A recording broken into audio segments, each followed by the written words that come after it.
الحمدللہ ہم سب اپنی زندگی میں بہت جلد ایک اور رمضان دیکھنے جا رہے ہیں۔ اللہ رب العزت سے سب سے پہلے میں دعا کرتا ہوں کہ اللہ مجھے اور آپ کو صحت و تندرستی اور ایمان و عمل کی حالت میں اس رمضان تک پہنچائے، اور اس ماہ رمضان کی اللہ ہمیں کما حق قدر کرنے کی توفیق عطا فرمائے۔ محترم بھائیوں اور محترم بہنوں، جانتے ہو کہ رمضان کو پانے کا مطلب کیا ہے؟ رمضان سے مومن کو کیا حاصل ہوتا ہے، کتنا حاصل ہوتا ہے، مومن اپنے ذخیرے آخرت میں کتنا اضافہ کرتا ہے؟ آپ اس کو ایک حدیث سے سمجھیے جو شاید آپ نے علماء سے یقیناً سنی ہوگی۔ پیارے نبی صلی اللہ علیہ وسلم کے زمانے میں دو شخص ایک ساتھ مسلمان ہوئے، ایک ساتھ اسلام قبول کیے، اور پیارے نبی صلی اللہ علیہ وسلم کے زمانے میں مدنی زندگی میں ان دونوں میں سے ایک ساتھی کا ایک معرکے میں شہید ہو کر انتقال، ایک ساتھی شہید ہو گئے، اور شہادت آپ جانتے ہیں کتنا بڑا رتبہ ہے۔ جو دوسرے ساتھی تھے وہ ان کے بعد ایک سال زندہ رہے، اور ایک سال زندہ رہ کر ایک سال بعد بستر پر طبعی موت انہیں آئی، فطری موت انہیں آئی۔ دونوں قبول کیے تھے اسلام ایک ساتھ، پہلے ساتھی شہید ہوئے جنگ میں، اور دوسری طرف ساتھی ایک سال بعد بستر پر فطری موت انہیں آئی۔ صحابی رسول طلحہ بن عبید اللہ کہتے ہیں کہ میں نے خواب دیکھا جنت الفردوس ہے، اور جنت الفردوس کے پاس ایک فرشتہ کھڑے آواز دے رہا ہے کہ جنت میں جو مستحقین ہیں جنت میں داخلے کے لیے انہیں بلا رہا ہے۔ تو طلحہ بن عبید اللہ کہتے ہیں میں نے دیکھا کہ وہ ساتھی جو ایک سال بعد بستر پر فطری موت مرے تھے، پہلے ان کا نام لیا گیا، انہیں آواز دی گئی، پہلے وہ جنت میں داخل کیے گئے، اور اس کے بعد اس ساتھی کا نام لیا گیا جو شہید ہوئے تھے۔ طلحہ بن عبید اللہ کہتے ہیں میں بھی وہیں کھڑا تھا، خواب میں انہوں نے دیکھا تھا، میں بھی وہیں کھڑا تھا۔ تو مجھ سے اس فرشتے نے کہا ابھی تمہارے داخلے کی گھڑی نہیں آئی ہے، ابھی تمہارے داخلے کا وقت نہیں آیا، اس لیے کہ وہ دنیا میں تھے میرا۔ وہ جاگے، اپنا خواب سنایا، صحابہ کو حیرت ہوئی کہ جو شہید ہوئے وہ بعد میں جنت میں جا رہے ہیں، اور جو فطری موت مرے وہ پہلے جنت میں جا رہے ہیں۔ صحابہ میں چیمی گوئیاں ہونے لگی۔ پیارے نبی صلی اللہ علیہ وسلم کو پتا چلا کہ صحابہ کو حیرت ہو رہی ہے کہ شہید کیوں پیچھے ہو گیا، بستر پر وفات پانے والا شخص پہلا کیوں ہو گیا۔ تو آپ صلی اللہ علیہ وسلم نے صحابہ کو جواب دیتے ہوئے کہا کہ سچ ہے کہ پہلا ساتھی شہید ہوا تھا، لیکن وہ جو دوسرا ساتھی تھا گرچہ کہ وہ بستر پہ فطری موت مرا، لیکن آپ نے کہا اس نے جو اس کے بعد ایک سال کی زندگی پائی، اس ایک سال کی جو نمازیں اس نے پڑھی، اور اس ایک سال کا رمضان جو اس نے پایا، رمضان کی عبادتوں نے اس کے رتبے کو شہید سے افضل کر دیا، شہید سے بڑھا دیا۔ غور کیجئے یہاں رک کر، اللہ اکبر، کہ رمضان میں اگر ہم اور آپ خلوص کے ساتھ، للہیت کے ساتھ، اخلاص کے ساتھ اگر عبادت کریں گے نا، تو اللہ العظیم اعلیٰ مدارک، اعلیٰ مدارج، اعلیٰ مراتب ہمارے منتظر ہیں، اور اللہ ہی بہتر جانتا ہے کہ کیا کچھ ہمیں اور کتنا کچھ ملے گا۔ سلف صالحین رحمت اللہ علیہ مجمعین سیری ان کے بارے میں آتا ہے کہ رمضان کی آمد سے 5-6 مہینے قبل سے ان کی دعا کا ایک حصہ ہوتا تھا، کہتے تھے اللہم بلغنا رمضان، اللہ رمضان تک پہنچا دے، رمضان تک پہنچا دے۔ اور جب رمضان آ جاتا خوب عبادت کرتے، خوب عبادت کرتے، اور جب رمضان رخصت ہو جاتا تو یہ دعا شروع کر دے کہ پروردگارہ جو عبادتیں ہم نے رمضان میں کی ہیں ان عبادتوں کو قبول فرما۔ گویا ان کا پورا سال رمضان کے شوق میں گزرتا، رمضان کے ذوق میں گزرتا، رمضان کی جستجو میں گزرتا۔ محترم بھائیوں، محترم بہنوں، یہاں رک کر میں ایک بات کی جانب توجہ دلانا ضرور سمجھتا ہوں۔ شیطان کا مکر و فریب ہے، شیطان بڑا مکار ہے، بڑا عیار ہے۔ بندے مومن کو بہکانے اور گمراہ کرنے کے سلسلے میں اس کی چال بازیاں بڑی عجیب ہیں۔ رمضان میں ہم دیکھتے ہیں کہ شیطان رجیم اور ابلیس مردود اور اس کی ذریت ہم میں سے بہت ساروں کو ان افضل کاموں سے، ان فضیلتوں سے دور رکھنے کے لیے غیر اہم کاموں میں ہمیں مبتلا کر کے چھوڑ دیتا ہے۔ غیر اہم کاموں سے مراد کیا ہے؟ ہمارے معاشرے میں کچھ لوگ ہیں، اور خصوصاً میں ہمارے نوجوان نسل سے کہتا ہوں جو فیس بک پہ، انٹرنیٹ پہ بیٹھتے ہیں، وہ اس فتنے میں زیادہ ملوث ہیں۔ رمضان جب آتا ہے چاند دکھنے سے پہلے ہی بحث شروع کر دے رؤیت ہلال، ایک چاند ہونا چاہیے یا الگ الگ چاند ہونا چاہیے، پہلے تو صرف جھگڑا ایک چاند اور الگ الگ چاند کا تھا، اب تو ایڈوانس، ان سے بھی یہ گروپ ایڈوانس ہو کر جو ہجری فلکیات کے حساب سے چلنے والے لوگ ہیں، وہ ایک چاند والوں سے بھی آگے بڑھ کر وہ سائنس کو بنیاد بنا کر، سائنٹیفک نظریات کی بنیاد پر وہ چاند دیکھنے کی ضرورت نہیں، شہادت لینے کی ضرورت نہیں، گواہی لینے کی ضرورت نہیں، وہ تو سائنس کی بنیاد پہ ڈکلیئر کرتے ہیں کہ رمضان شروع کب ختم، عید کب ہوگی، آج نہیں، آج سے 100 سال بعد کے رمضان کا بھی پوچھو، وہ سائنٹیفک نظریات کی بنیاد پر یہ بتاتے ہیں کہ آج سے 100 سال بعد کا رمضان فلاں دن شروع ہوگا، فلاں دن ختم ہوگا، یہ رمضان 29 کا ہوگا۔ یہ ساری بحث سائنس کی بنیاد پر، بحث و مباحثے میں پورا مہینہ گزرتا ہے، عبادتیں نام کو، عبادتیں ڈھنگ سے نہیں کرتے، تلاوت ٹھیک سے نہیں کرتے، قیام اللیل کا اہتمام اتنا زیادہ نہیں ہوتا، سارا زور ہوتا ہے رؤیت ہلال کے مسئلے پر بحث کرنے میں۔ یاد رکھنا ہوشیار، یہ شیطان کا فریب ہے۔ سلف کا اجماع ہے کہ فلکیات کا حساب، علم فلکیات کا رؤیت ہلال کے مسئلے میں کوئی عمل دخل نہیں ہے، یہ خالص شرعی مسئلہ ہے۔ اس کو یہ دیکھو، میں ایک حدیث، صرف اس ایک حدیث پہ غور کیجیے، آپ کو سمجھ میں آ جائے گا کہ یہاں سائنس کے نظریات کو لانا اور سائنٹیفک بنیادوں پہ بحث کرنا بالکل غلط ہے۔ اس ایک حدیث کو سمجھ جائیے آپ، کیا ہے حدیث؟ آپ نے کہا اگر 29ویں شعبان ہے یا 29ویں رمضان ہے، شعبان کی 29ویں رات یا رمضان کی 29ویں رات، آپ چاند دیکھ رہے ہیں کہ کل رمضان شروع ہو رہا ہے یا پھر یہ کہ کل 30 شعبان ہے، چاند دیکھنے کی آپ کوشش کرتے ہیں، مسئلہ یہ ہوا کہ آپ کے شہر میں مسئلہ ابر آلود ہو گیا، ابر آ گیا، اب ابر آ گیا تو ظاہر بات ہے کہاں سے دکھے گا چاند؟ کسی کو نہیں دکھے گا۔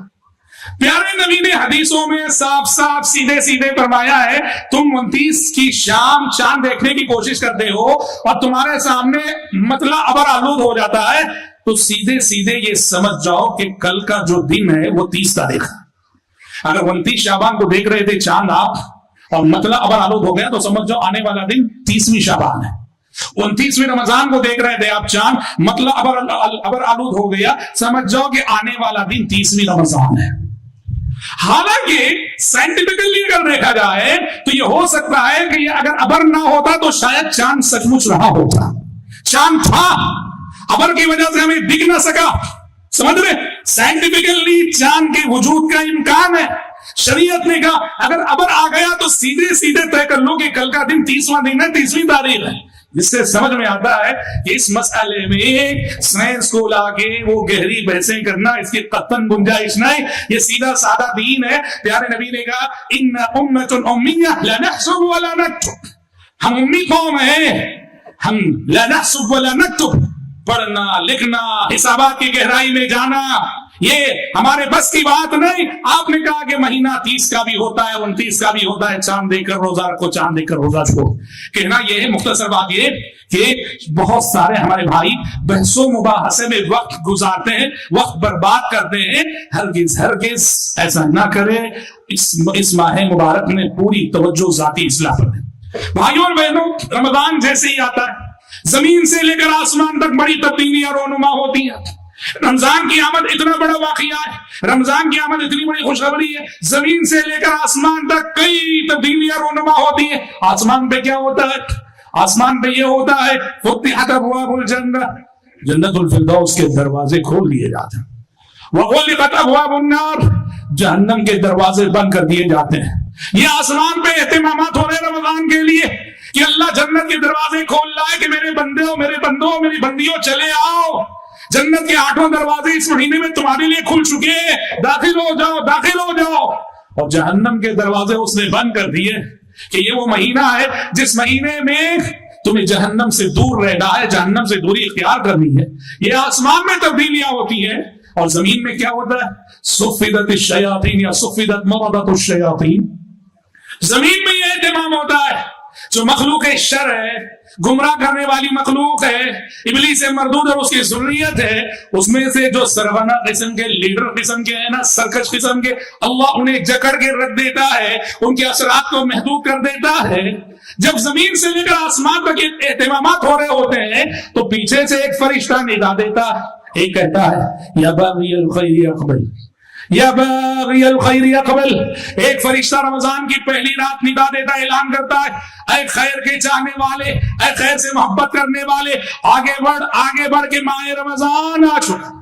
دوسرا فرشتہ کہتا ہے وَيَا بَاغِيَ الشَّرِّ أَقْصِرْ، اور اے گناہوں کے چاہنے والے، برائی کے چاہنے والے، بس کر دیکھ کہ رمضان کا مہینہ آ چکا ہے۔ فرشتے ندا دیتے ہیں، فرشتے کی ندا کے ساتھ، فرشتے کے اعلان کے ساتھ ماہ رمضان کا آغاز ہوتا ہے، اور ہم دیکھتے ہیں واللہ العظیم رمضان کی آمد کے ساتھ ہی عالم اسلام میں جو بہار دیکھنے کو ملتی ہے۔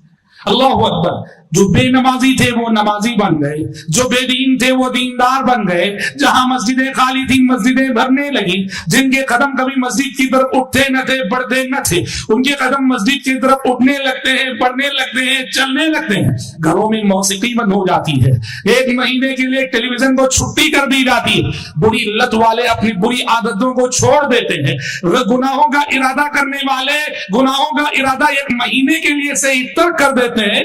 الغرض ماہ رمضان کی آمد پر خیر کی طرف اہل ایمان کا لبکنا اور شر سے بچنا، اس کے مناظر اس گئے گزرے دور میں بھی گلی گلی شہر دیکھ لو۔ اور بھائیوں بہنوں، یہ مہینہ کیوں آتا جانتے ہیں؟ یہ ہماری تربیت کرنے کے لیے آتا ہے، یہ تربیت کا مہینہ ہے۔ رمضان تربیت کا مہینہ ہے۔ اس مہینے میں ہر بندے مومن کی تربیت ہوتی ہے۔ کیسی تربیت ہوتی ہے؟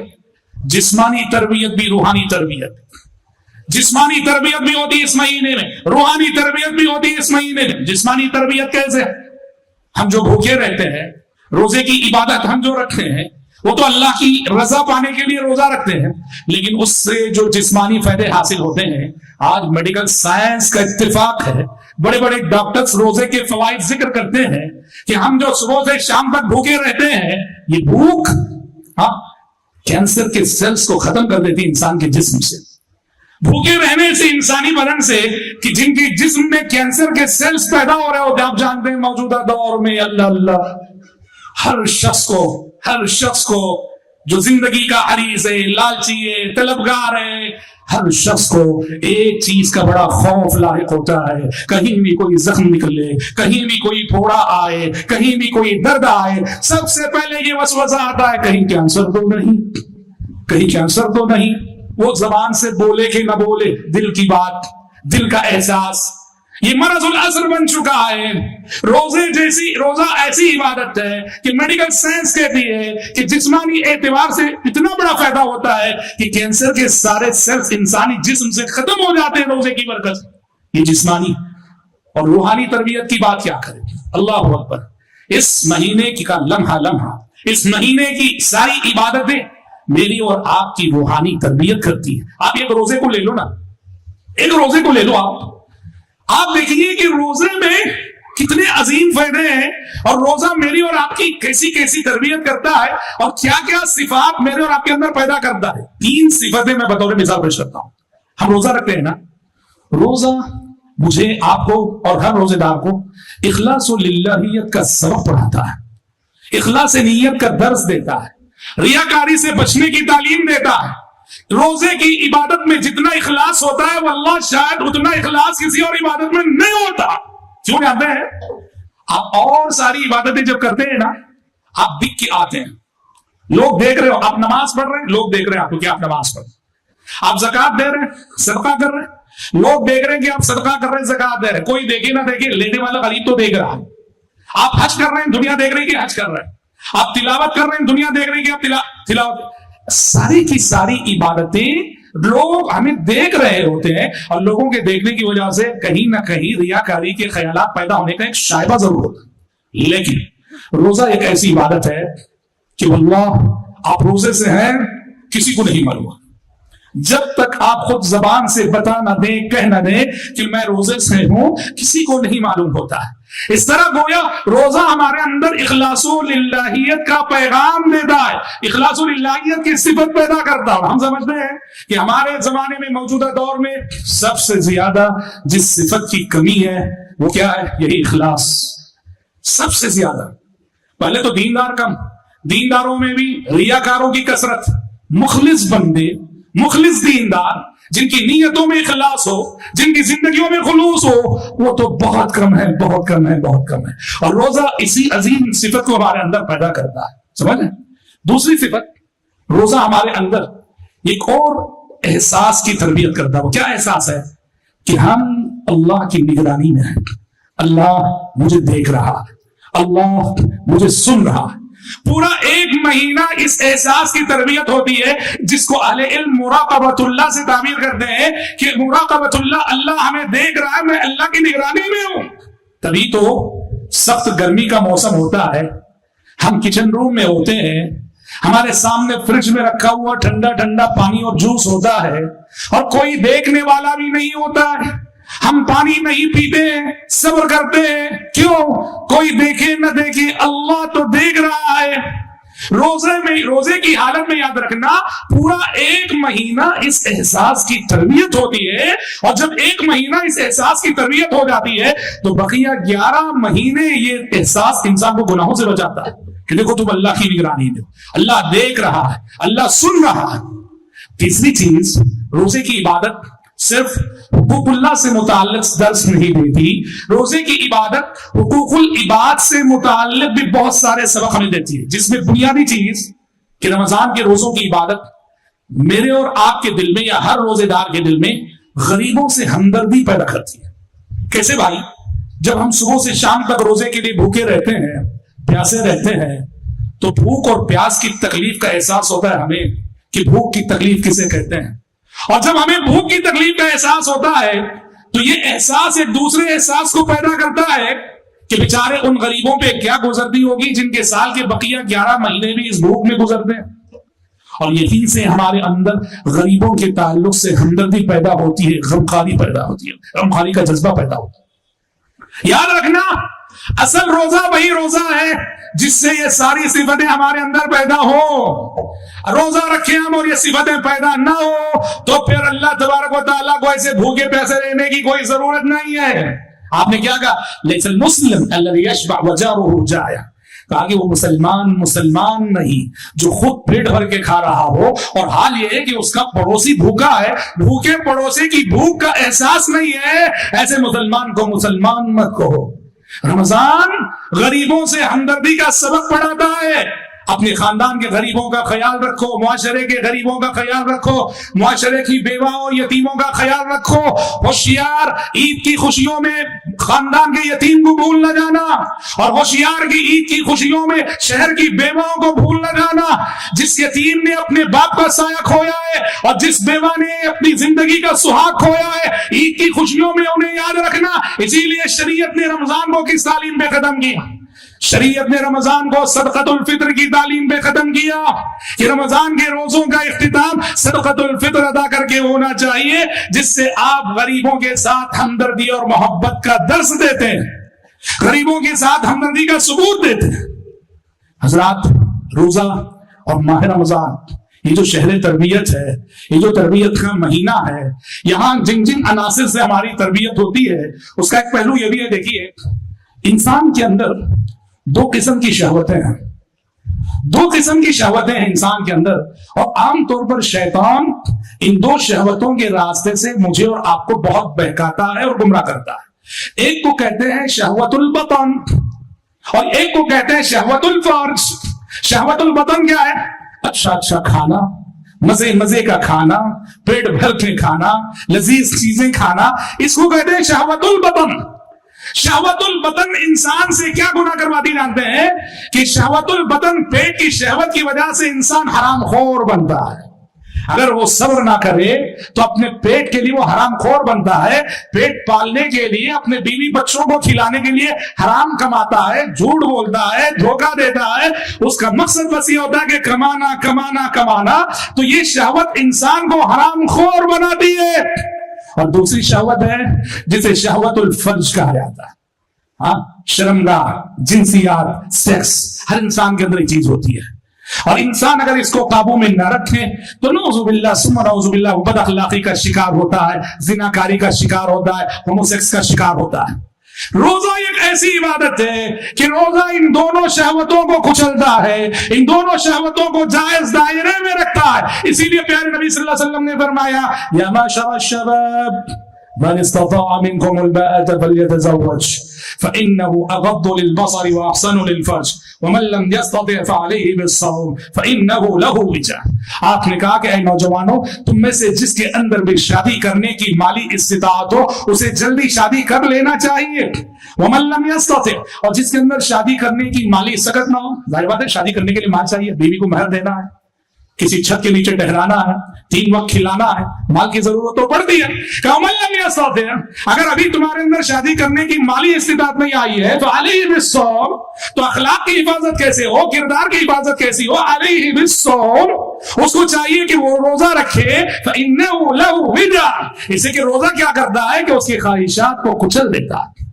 نوجوان نسل، وہ لڑکے ہو کے لڑکیاں، بیدار روی سے بچنے کے لیے، گناہوں سے بچنے کے لیے، جوانی کی غلط عادتوں سے بچنے کے لیے واللہ العظیم روزے کی عبادت کو آزمائیں۔ رمضان کے روزے تو آپ رکھیں گے ہی، رمضان کے علاوہ بھی ہر ہفتے یوم الاثنین اور یوم الخمیس، جمعرات اور پیر کے روزے کا اہتمام کیجیے۔ دیکھو کہ آپ زندگی میں اخلاق بندگی کی کس معراج پہ آپ چلنے لگتے ہیں، فائز ہونے لگتے ہیں۔ روزہ جو ہے نا، الصوم جنہ، اسی لیے پیارے نبی نے کہا روزہ ڈھال ہے، ڈھال۔ روزے کو کیا کہا؟ ڈھال۔ ڈھال کیا کرتی ہے؟ جنگ میں آپ کے پاس ڈھال ہوتی ہے تو آپ کا دشمن کدھر سے بھی حملہ کرے وہ ڈھال آپ کو بچاتی ہے، چاروں طرف سے بچاتی ہے، ہاتھ میں بس ڈھال ہو۔ پیارے نبی نے کہا روزہ بھی یہی ڈھال ہے۔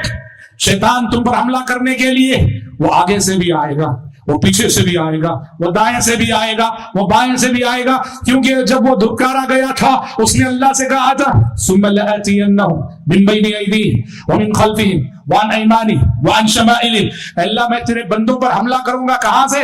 ان کے آگے سے بھی حملہ کروں گا، ان کے پیچھے سے بھی حملہ کروں گا، ان کے دائیں سے بھی حملہ کروں گا، ان کے بائیں سے بھی حملہ کروں گا۔ یہ شیطان کہہ کے آیا ہے، میں اور آپ، میری اور آپ کی زندگی چاروں طرف سے شیطان کے حملوں سے گھری ہوئی ہے۔ ڈھال ضروری ہے، اور یہ ڈھال روزے کی عبادت ہے، روزے کی عبادت ہے۔ روزے کا اہتمام اس ارادے سے کرو، اس نیت سے کرو۔ اور میں گفتگو کے اختتام پر ایک بات کہہ کر اپنی گفتگو کو ختم کرنا چاہوں گا کہ رمضان آ رہا ہے، اس کا استقبال نیک نیتی، نیک ارادوں اور نیک عزائم کے ساتھ ہی۔ کیا مطلب ہے؟ میرے اندر کیا کمزوری ہے میں بہتر جانتا ہوں، اور آپ کے اندر کیا کمزوری ہے آپ بہتر جانتے ہیں۔ ارادہ کرو اس رمضان میں ہم اپنی اس کمزوری کی اصلاح کریں گے۔ میرے اندر کوئی غلط عادت ہوگی، آپ کے اندر بھی کوئی غلط عادت ہوگی، ارادہ کرو کہ انشاءاللہ اس رمضان سے میں اس غلط عادت کو چھوڑوں گا۔ کچھ نیکیاں ہوں گی جو ہمارے اندر نہیں ہوں گی، ارادہ کرو انشاءاللہ وہ نیکیاں ہم اپنی زندگی میں پیدا کریں گے۔ سمجھ رہے ہیں؟ مال کی محبت میں بعض لوگ صدقہ کرنے سے ہاتھ کھینچتے ہیں، مال کی محبت نہیں، مال ہاتھ میں رہنے دو، اسے دل میں جگہ نہ دو۔ مال دل میں رہنے کی چیز نہیں، وہ میل ہے، میل زندگی کا میل ہے، اسے ہاتھ میں رکھو، اسے دل میں جگہ دے دو گے نا تو اس دل سے اللہ کی محبت چلی جائے گی، دین کی محبت چلی جائے گی۔ اس لیے اپنے اندر ایک غیر معمولی تبدیلی۔ اچھا دیکھیے، لوگ الحمدللہ جیسے ہم نے کہا تقریر کے شروع میں، رمضان میں واقعی لوگ بدلنے کی کوشش کرتے ہیں۔ مسئلہ یہ ہوتا ہے کہ رمضان بعد اس کا کنٹینیوشن نہیں ہوتا، یہ مسئلہ کیا دلیل بدلتے ہیں؟ ہمارے وہ بہت سارے بھائی جو بیڑی سگریٹ پینے کے عادی ہوتے ہیں، دیکھو ماشاءاللہ رمضان میں فجر سے لے کر مغرب تک صبر کرتے ہیں۔ ایسے چین اسموکرز جن کو ہر 10 منٹ میں ایک سگریٹ چاہیے، ہر 15 منٹ میں ایک بیڑی چاہیے، ماشاءاللہ اتنا صبر کرتے ہیں کہ فجر سے لے کر مغرب تک ماشاءاللہ پیے بغیر رہتے ہیں۔ مطلب کیا ہے کہ ضرورت آپ کے عزم کی ہے، ضرورت آپ کے ارادے کی ہے۔ آپ ارادہ کرو تو ہر ناممکن ممکن ہو سکتا ہے۔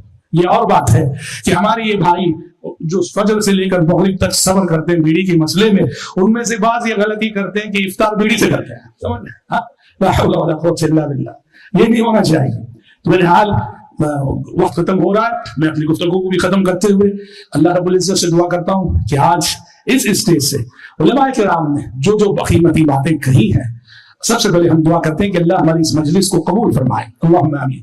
اور آنے والا رمضان اللہ میرے لیے اور آپ کے لیے ہماری زندگیوں کا انقلابی رمضان بنائے۔